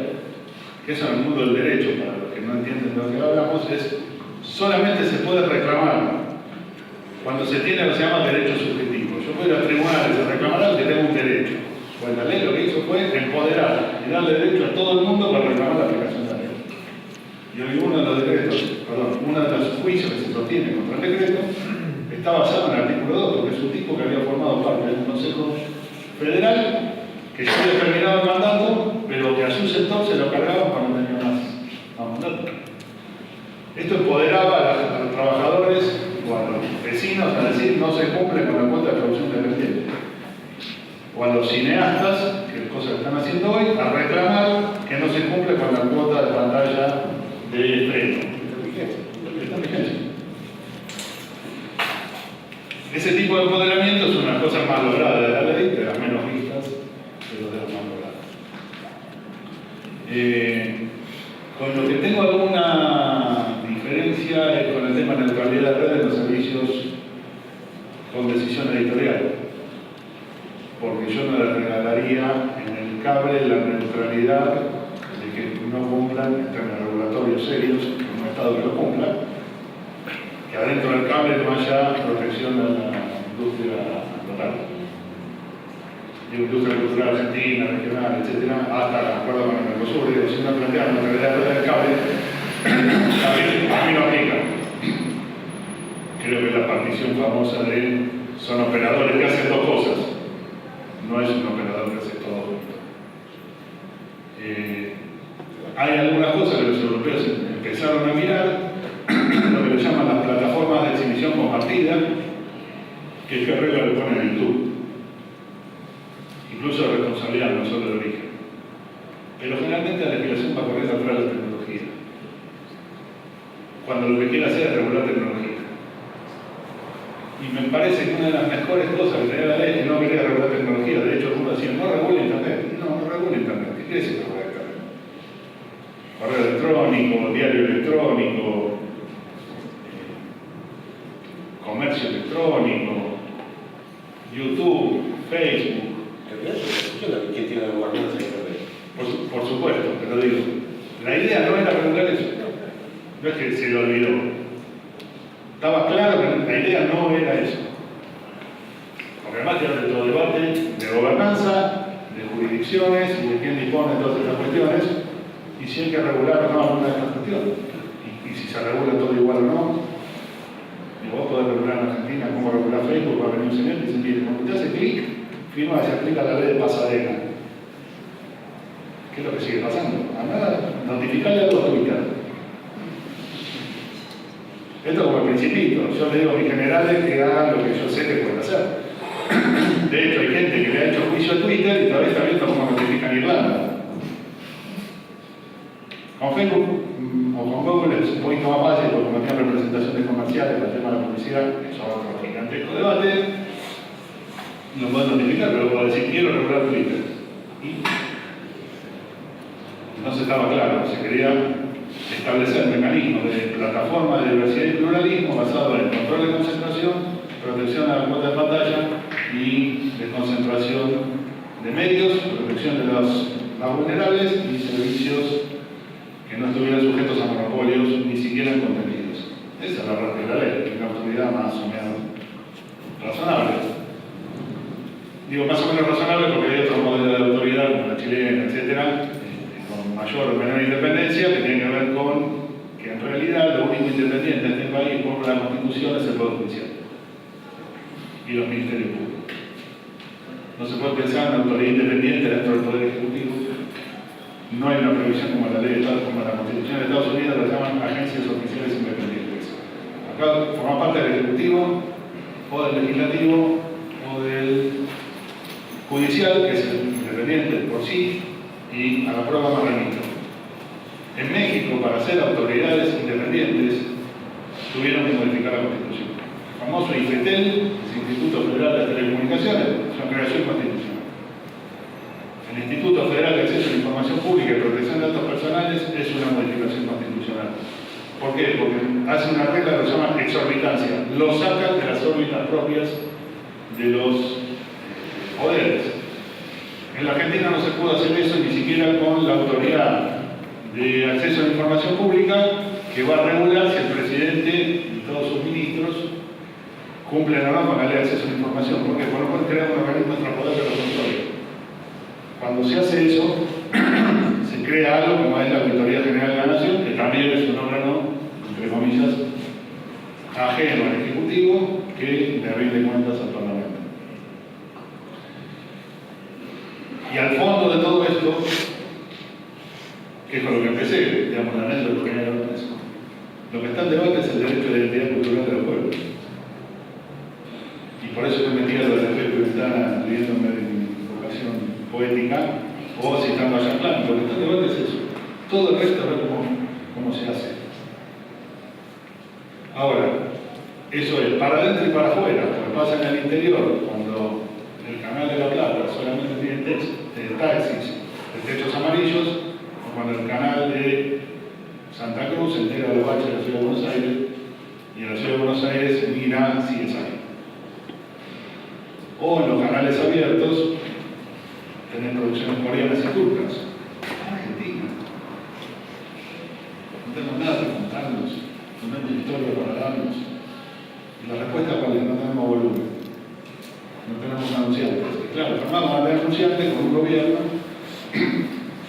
y un sistema político que lo avala en el Senado, permite que la publicidad vaya a quienes no ponen ni un céntimo en producción de contenidos. También tiene que ver después de eso. Les explico. El último balance de dónde va a parar la publicidad oficial, el tercero y el cuarto de Facebook y Google. Producción de contenidos cero. La ley no distingue entre espacios nacionales y espacios extranjeros en la resolución que se hizo por el Poder Ejecutivo y que regula la distribución de publicidad oficial hoy, y la media sanción del Senado tampoco. Con un grupo de compañeros de la cátedra sacamos una nota en página 12 diciendo: guarda con lo que aprobaron, que todo el mundo dice qué maravilla, como nos pusimos de acuerdo, está lleno de trampa de oso. Porque la plata que va a la canaleta de los medios extranjeros es lo que no repone acá, ni siquiera en impuestos. Y lo que va a la canaleta de los transportadores de contenidos es que no producen. Y esa plata que desaparece del circuito argentino de producción audiovisual. De vuelta, está en otra ley, es razonable que tenga otra ley porque no tiene que ver solo con los medios audiovisuales. Digo, publicidad oficial es hasta la argumenta colectivo que dice: hiciste tu DNI. Ahora, la plata que recibe alguna línea de colectivos, versus otra línea que no recibe la misma pauta en su luneta, es plata. Y marca discriminación a la hora de elegir qué se hace. Es lo menos grave, digo, el mobiliario público de Bondi, pero el tercer y el cuarto recipendiarios de plata del Estado, que sale de los impuestos, sea que no produce absolutamente nada de contenido, también es una piña de estómago en la producción audiovisual. ¿Preguntas? Yo voy a traducir las preguntas para el micrófono, así queda grabado. No me queda claro por qué, no sé, digamos, por qué la ley de servicios de comunicación audiovisual no podría justamente meterse con los gravames a estas empresas, Facebook, Google, que no son de catálogo, pero que justamente levantan, mueven tanta cantidad de dinero sin tener ningún tipo de... Sobre todo la producción, como no son de catálogo, no a la exhibición, pero sí a la producción. El punto es más o menos esto. La pregunta es: ¿por qué no aplicarían la ley de servicios de comunicación audiovisual a Facebook?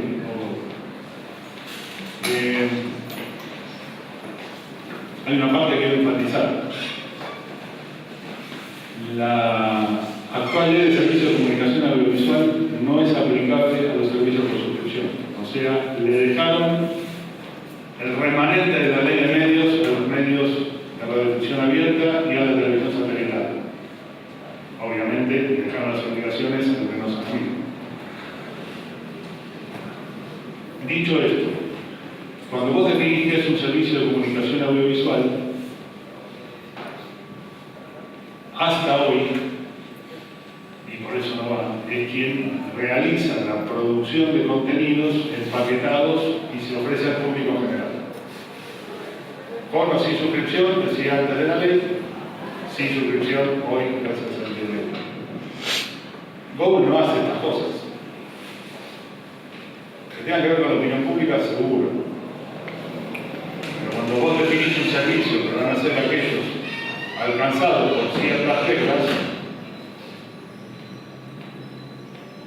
ahora podrías pensar en algo parecido a los europeos, eventualmente con YouTube, que son lo que les llaman espacios compartidos de exhibición. Pero no son técnicamente prestadores de un servicio en línea, hasta la definición de la ley. Todo depende de qué borde le pongas a la definición de qué es un servicio de comunicación audiovisual. No le podés llamar del mismo modo a todo, porque es un problema de alcance. Habrá quien diga, digamos que Google y Facebook son servicios de comunicación audiovisual. Bueno, va a ser el único lugar del mundo donde lo van a llamar servicio de comunicación audiovisual. Yo creo que es una cosa diferente. Que tengan que estar regulados es otra discusión. ¿Qué les regulás y cómo? Porque arriba de esas plataformas hay N cantidad de cosas. Hay que regular los buscadores. Digo, ahí podemos dar, cuando quieran, otra charla sobre regulación de Internet. La regulación de Internet, mejor dicho, la perspectiva de Internet, me pasa que estoy con compu ajena, entonces no puedo devolver los documentos.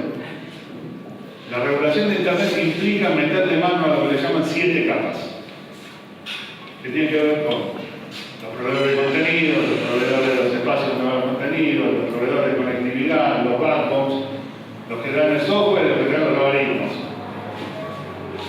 En cada una de esas capas hay situaciones del mercado diversas, que a veces se cruzan y a veces no se cruzan. Puede tener proveedores de infraestructura que no tienen nada que ver con los contenidos, digo por dar una circunstancia elemental, o los proveedores de los soportes lógicos.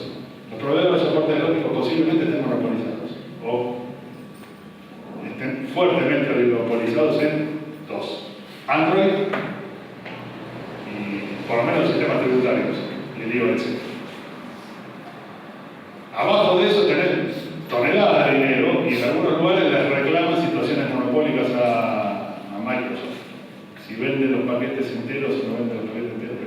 Pero eso aplica a qué haces con Google, si los buscadores de Google manipulan o no las búsquedas. Y en el Consejo de Europa tenés, perdón, en los tribunales europeos tenés 500 juicios de temas de defensa de la competencia. Pero la radio es distinta, ahí no juegan cuestiones de pluralismo y diversidad, por lo menos hasta ahora.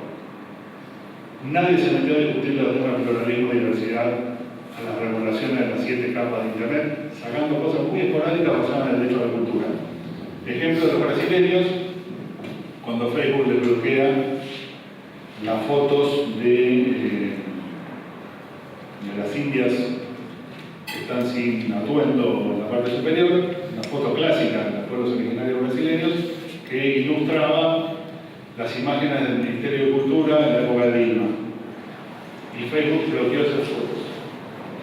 Y hubo una demanda, un cartero, una demanda de Facebook ante la Comisión Interamericana de Derechos Humanos, que decía esto es violación de los derechos de acceso a la cultura de los propios brasileños, además es una violación del derecho del Estado brasileño a exponer la cultura.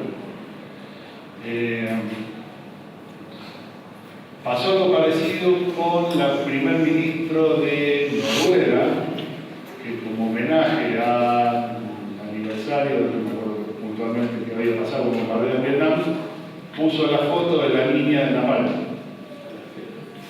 Exhibición de desnudez, que dicen las reglas de Facebook.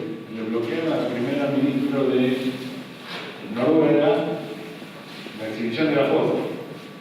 Si uno dijera que estaba violando derechos de propiedad intelectual, casi que le creo. Porque en eso es una de las pocas cosas que censuran en serio, pero tienen miedo a la ley de propiedad intelectual. Por supuesto, es un debate gigante. Pero desnudez a la línea de la mano, y a la carrera de comunicación de la UBA, que tiene una agencia de noticias, fueron a cubrir una performance de un grupo de mujeres frente al Congreso, a propósito del 1 de mayo. Y le bloquearon todas las fotos. Estamos viendo Porque ostensiblemente era una noticia de una protesta en relación al tema de violencia de género. Y es un acontecimiento público. Entonces, saquen eso, si no, no les habilitamos la página. El poder real, ¿no? Lo que decía un poco en cuanto a economía política de comunicación, es que van los mangos que regulan, censuran, cortan, hacen, dicen, niegan. Porque nosotros desde la ley, desde el poder popular, y a quien se lo entregamos para que lo ejerza, podemos hacer el 10% de lo que pueden tener, ¿no? Bueno, ahí hay un tema más grande, que es de qué modo los países de América se ponen de acuerdo para hacer una regulación por arriba de los límites de las estados. Yo vengo jugando con esto a propósito de mi tarea con las redes comunitarias desde el 2001, para ser exacto. Los europeos se juntaron y tienen plataformas regulatorias uniformes. El producto bruto de cualquier país que ustedes quieran elegir, nadie le dice al lado de Cuba. Al lado de Cuba, puede ser insignificante. Pero si no se establecen reglas en paralelo, más allá del tema de los dumping, para la producción audiovisual en diversos países, que hace que algunos sean portadores de novelas y otros se liguen a Tinelli por efecto de pelota. Hubo todo un debate en Uruguay alrededor de si pasaba o no pasaba Tinelli y la producción de la cuota uruguaya de programación, por eso hago la cita. En ese contexto no alcanza con la regulación brasileña. La regulación brasileña debe ser copiada por todos los países para establecer condiciones de regulación de procesos de las multinacionales en la venta de los partidos. ¿Qué es lo que han aceptado los europeos? Frente a las leyes norteamericanas, que era un cuota europeo. Frente a las leyes norteamericanas, cuotas locales y latinoamericanas.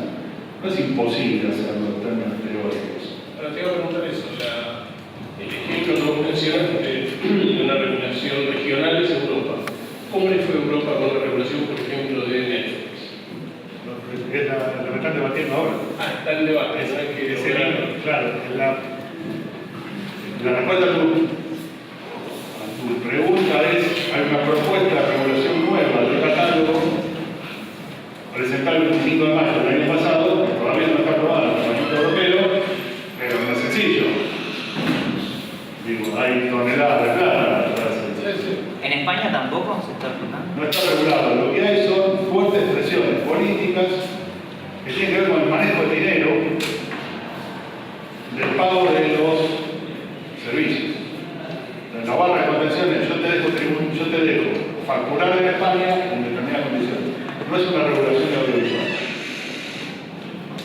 Es una para-regulación. Es como el 3% que le puso Santa Fe. Hay una regulación a Netflix del 3% de ingresos brutos en Santa Fe, en la provincia. Pero aplican ahora unos mandos que tampoco, no sé si técnicamente revierte sobre la producción audiovisual santafesina. No lo sé. Estaría bueno darle una mirada a ver si esa recaudación aplica sobre industria audiovisual, la red pública, la provincia, una pregunta a futuro. Suponiendo que dentro de 2 años hay un cambio de gobierno, y el próximo gobierno decida volver a instalar la ley de medios audiovisuales, ¿qué inconveniente podría encontrar a nivel legal para restablecerlo? Teniendo en cuenta que, primero, nunca se llegó a efectivizar, y segundo, de que en el caso de Clarín tenía un juicio pendiente que hacía, entre otras cosas, que no se instalara la ley. Ahora, la ley sí era efectiva, tuvo suspendidos 4 artículos en un juicio que terminó, que es el caso de Clarín, que se resolvió en noviembre de 2014, si no me equivoco. Pero eso está cerrado. El problema es que la dificultad de la respuesta. A ver, imaginémonos que declara inconstitucional el 267. Eso aplica solo a que hizo juicio. Obviamente, cada cosa que quiera hacer el gobierno basada en el 267 se encontrará con un amparo que dice la Corte ya resolvió. El nulo de origen, etc. Pero la aplicación de cada juicio responde al caso concreto. Eso tiene que ver con el sistema jurisdiccional argentino, que está montado en el modelo de la jurisdicción norteamericana, Corte, Cámara Federal, jueces federales, pero sin el sistema anglosajón de control de constitucionalidad, de lo que llaman como lo que se valora el precedente. Tenemos una mixtura insoportable, pero sí está. Con lo cual, no es por vía de la declaración de inconstitucionalidad que se resuelva todo y para atrás. Por la regla del DNU hay derechos que ya están adjudicados. Vos podés volver en la regulación y lo que tenés que plantear es un mecanismo de adecuación de vuelta. Y que ahí sí se haga más prolijo lo que se hizo. Yo no estoy de acuerdo con el modelo regulatorio de la adecuación. Para mí hay que usar un modelo más parecido de los ricos, que el Estado fuera parte, no el Poder Ejecutivo digo, fuera parte y no árbitro. Para eso hay que constituir el Tribunal Nacional de Defensa de la Competencia, por ejemplo, y arbitrar ahí, como se hizo en el caso de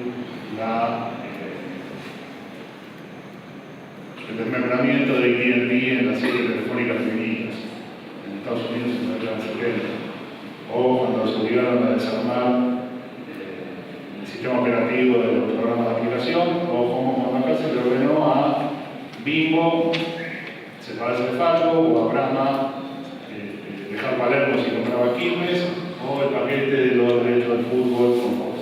Digo, hay experiencias de lo que se llama desinversión. Dicho sea el paso, la desinversión es una de las recomendaciones que da UNESCO. La palabra mágica no está en la ley, la palabra mágica está en la UNESCO. Argentina decía, reglas de adecuación, un plazo a partir de que se fijan las condiciones, igualito a lo que decía la ley antimonopólica de Estados Unidos. ¿Cómo se vuelve? Con mecanismos de adecuación, mucha voluntad política que revierta, y acá ya la clave, que revierta por principios mayores que el dinero situaciones de consolidación de concentración. Quiere decir esto, que sea una actitud, un acto lícito del Estado que afecta derechos, pero que no genere indemnización. El actual del Estado puede ser lícito o ilícito. Si es ilícito, obviamente va a ser para las consecuencias. Dentro de las reglas, lo llama acto lícito del Estado, hay cosas que generan indemnizaciones y hay cosas que no generan indemnizaciones. Los controles antimonopólicos no generan indemnizaciones. Y es una sujeción de derechos por un acto que restringe derechos. Pero no se paga indemnización porque no habría reglas antimonopólicas en el mundo. Ahora, la expropiación, por ejemplo, es un acto lícito del Estado que genera indemnizaciones. Digo por dar una parrafada sencilla de entender. Entonces, ¿cuál es la discusión en el post-caso Clarín? La Corte dijo, acá no se afecta a la libertad de expresión. Después discutiremos si se afectan derechos económicos del poder personal. Pero cuando vos tenés mandatos internacionales que dicen hay que hacer un control de concentración previo, si no se afecta a la opinión pública, cuando vos cumplís un mandato internacional con alguien que esté excedido de las reglas, posiblemente no tengas, casi seguro, no tengas obligaciones de indemnización. El tema es cómo se vuelve de lo que se llaman derechos adquiridos. Y en base a qué ratio lo haces. No es la fórmula exacta. Posiblemente haya que discutir mucho cuál es el modo de volver de algo en el cual dijeron las industrias culturales no incorporan cambio. Porque no solamente va a ser el control de concentración, va a ser el resto de las obligaciones que le vas a poner. Por ejemplo, la cuota de pantalla infantil, que como no se controla, tenés programas infantiles a las 3:30 de la mañana para cambiar la cuota. Perdón, hay una pregunta que habías hecho vos respecto a qué veías yo después de las elecciones. Y todo depende de vos algo. Porque a lo mejor parte del tema es yo quiero meter esto por todo lo que vos dijiste, pero además por no tener mayorías. ¿Con quién voy a negociar qué?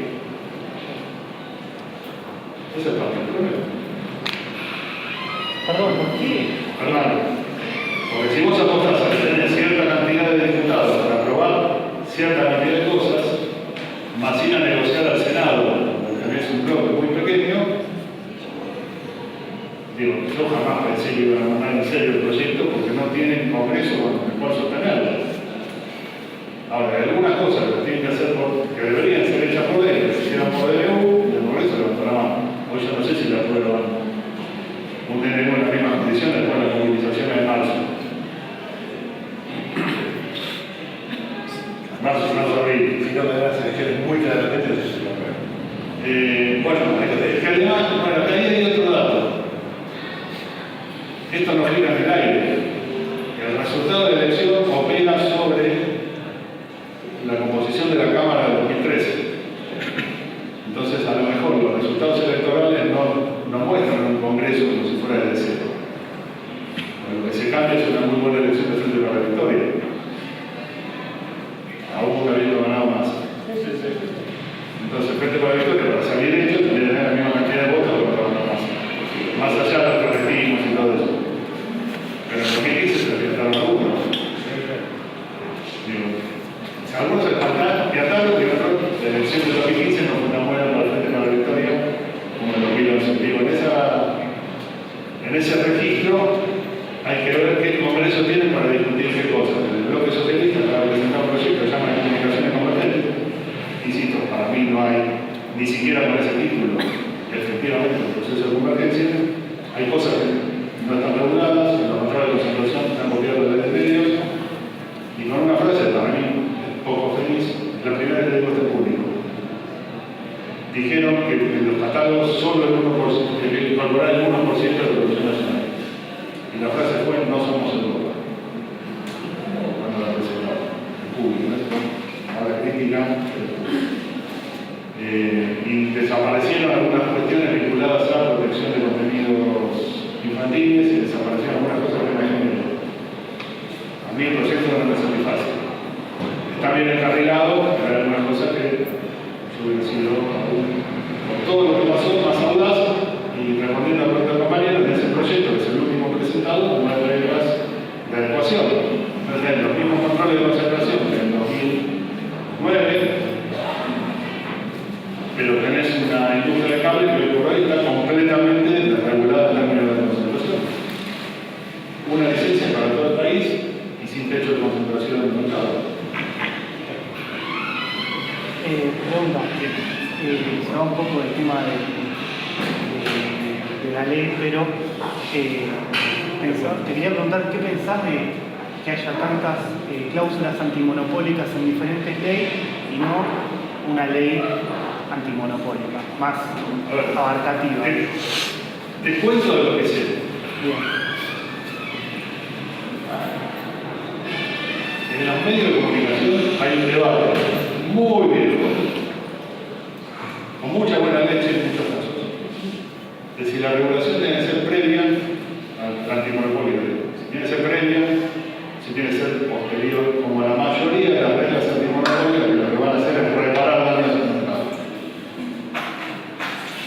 Yo soy un fuerte defensor, de hecho fui uno de los expositores ante la Corte, con lo cual lo repito a mí, y cuando lo que está en juego son cuestiones de generación e influencia sobre la opinión pública, se lo llama la agenda sexual, y por la relación que esto tiene con la democracia,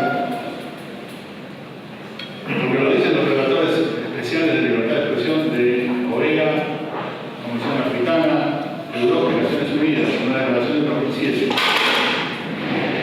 la concentración indebida, ni siquiera monopolios, la concentración indebida debe preverse por los efectos que tienen sobre la opinión pública. O sea, la ratio de, si vas a comprar otra cervecera, tenés que dejar una, 10 regulaciones de bolsa, porque yo tengo concentrado en el mercado de las cervezas, por dar un caso, con la energía eléctrica. Cuando Endesa quiso comprar desde el sur, le dijeron no tener la otra, largarla de la plata, no me acuerdo cómo fue el tema, pero uno tuvieron que largar. Eso es un contrato monopólico. Las reglas a mi gusto, las reglas de libertad que uno diga pluralismo y diversidad, y eso no se reconstruye. Más aún, en la enorme mayoría de los países, aún en Estados Unidos, que tiene una ley antimonopólica en teoría única, digo en teoría, por los controles de concentración también, a partir del casting del 96, del 34 y después del 96. también operan diarios. O sea, cuando no hay recursos naturales escasos, como serían las frecuencias, sino que lo que tenés son facilidades esenciales, también tenés reglas específicas. Doy el caso, a Nixon la aprietan con la desregulación de la industria gráfica de diarios. Nixon se acalora y dice que no, y le dicen olvídate de la regresión, vas a tener todos los diarios en contra, sino flexibilizar las condiciones de funcionamiento de la ley antimonopólica y los diarios. Entonces se inventó una regla llamada Newspaper Preservation Act, que permite que los diarios operen en conjunto, no se fusionen, cuando hay riesgo de quiebra. Esto viene de un caso que resolvió la Corte de Estados Unidos por intervención preventiva del Departamento de Justicia, que era un caso en Arizona, donde estaban el Star y el Citizen, y había otro diario más. El Star y el Citizen hace un acuerdo de compartir facilidades esenciales. Los camiones de recorrido, la lista de suscriptores, los anunciantes, no me acuerdo de cosa más, pero no la redacción. Eso está prohibido. El Departamento de Justicia dice que hay una colusión para perjudicar al tercero. Se lo objeta a la justicia. En el medio aparece la compra del Star por el Citizen, la venta del Citizen a favor